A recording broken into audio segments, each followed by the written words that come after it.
The myth is that Lincoln freed the slaves, but Lincoln says in 1860 and 1861, it is a lie and a slander that we have any intention to abolish slavery in the slave colonies of the South, in the slave states of the South. This is just a lie, he says. So why does it happen?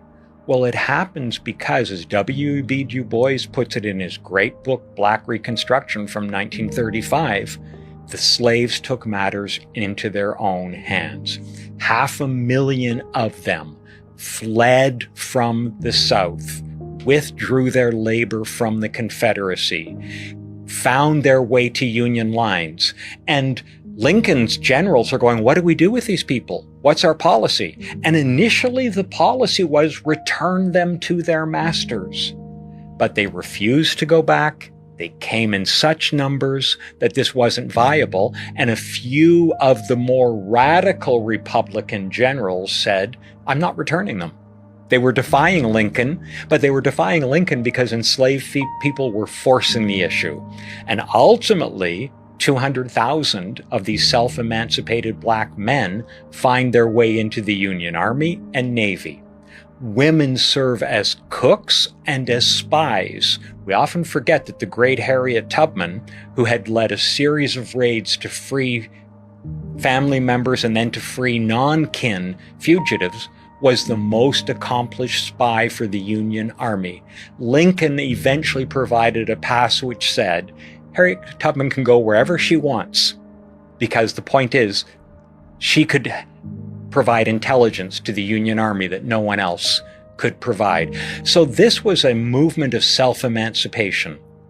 Enslaved people forced emancipation on the Union, on President Lincoln, through their own militancy, their resistance, and their mass flight from the South.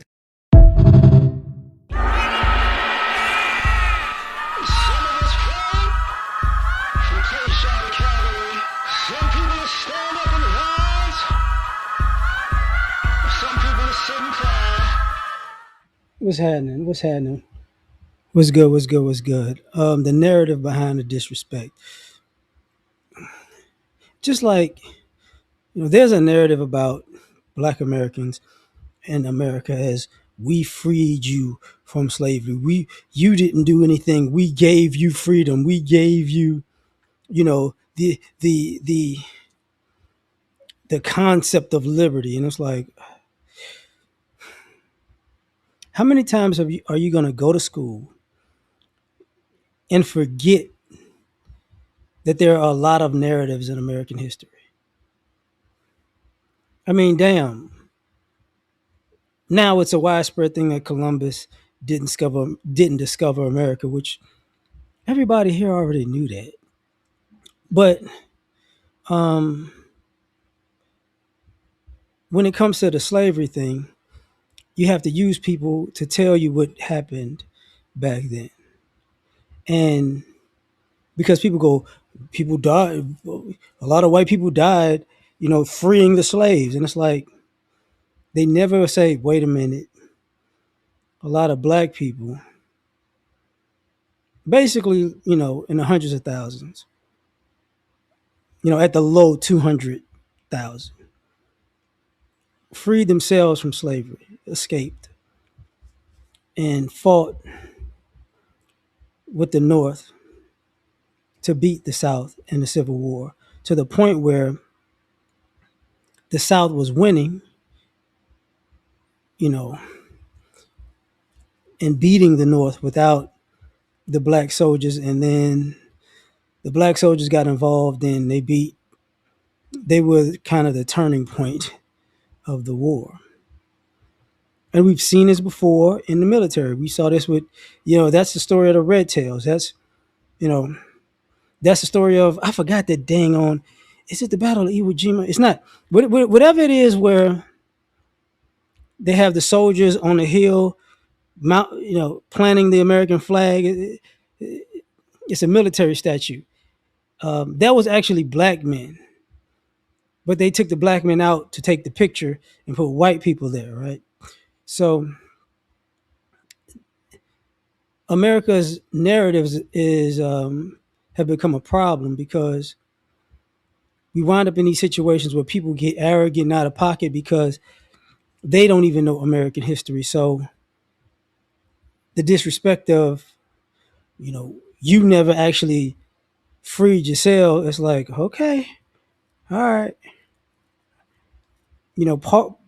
part of y'all don't get the Reconstruction era and how, as much as you want to say, black people, as much as people want to talk about the Second Amendment and fighting against tyranny, the Second Amendment wasn't for black people, even after the Emancipation Proclamation. That's why we had all. That's why there was a lot of lynchings and burnings, burning down of towns because there was a lot of shootings. We didn't have guns like that because, you know, only people in the military had guns really. So that was a whole nother thing. But excuse me, it goes to the narrative, man, because all of these quote unquote American narratives about what America is, what it was, what it has done, and it's like y'all silly. Sorry, that the whole narrative of the Statue of Liberty.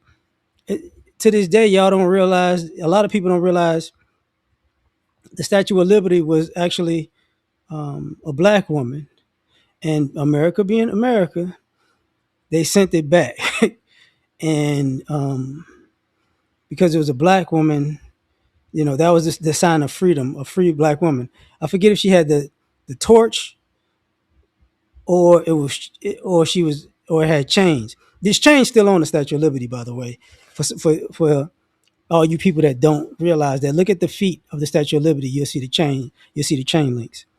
But this goes into the narratives of we did this and we did that, and it's like, people were mad about Juneteenth, but you're not mad about Memorial Day. You get what I'm saying? People were mad about MLK Day pride. That was the whole thing with John McCain in Arizona, not recognizing MLK or whatever. But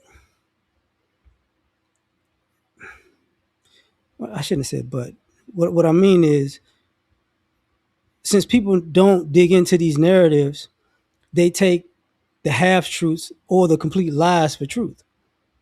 You know, they don't talk about the inventions. When you get on the internet and people talk about black people didn't invent this and didn't invent that, it's like, all right, bro. You know what?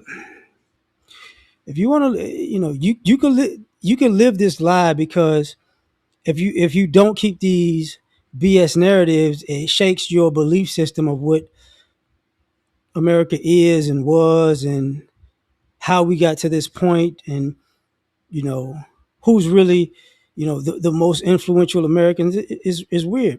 Same thing when people talk about um,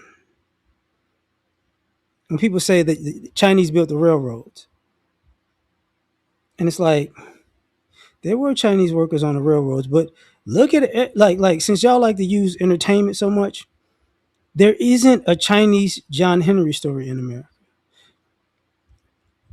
Part of the vagrancy laws, after slavery and Reconstruction, where they just enslaved, just basically locked black folks up for being alive after slavery. What do you think they were doing with those inmates?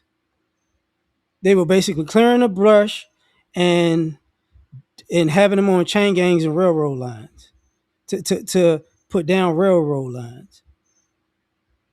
But y'all forget about that part. When they talk about the Asians, that's like West Coast. But from South, East, Midwest, who you think that was? That was a lot of black folks, and even in the West too. But these narratives, like, because people say it now, like, what did Black America do? How did we contribute to America? And it's like, you really don't want that answer. You really don't want that answer, because when you start looking it up, what people try to do is they try to take credit away from Black Americans.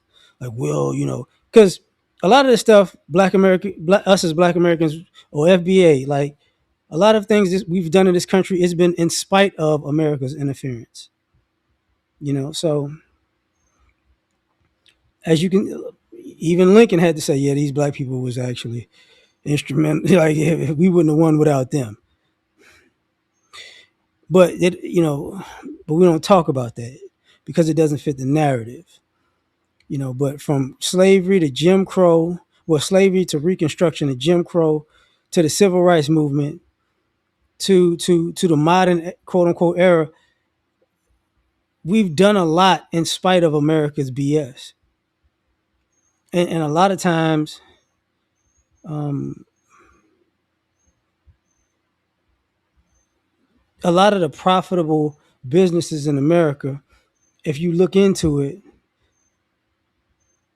it was either a black person's creation or a black person helped to make it better or innovate it, or I'm not saying white people didn't do anything because that's a lie,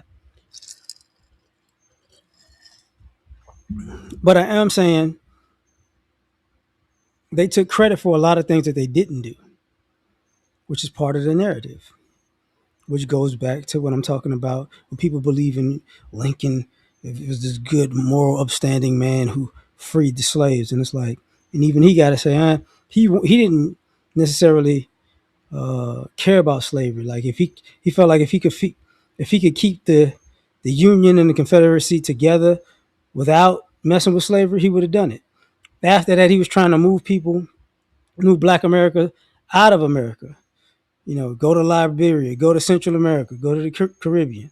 Then he got, if y'all don't know, he got assassinated or whatever. So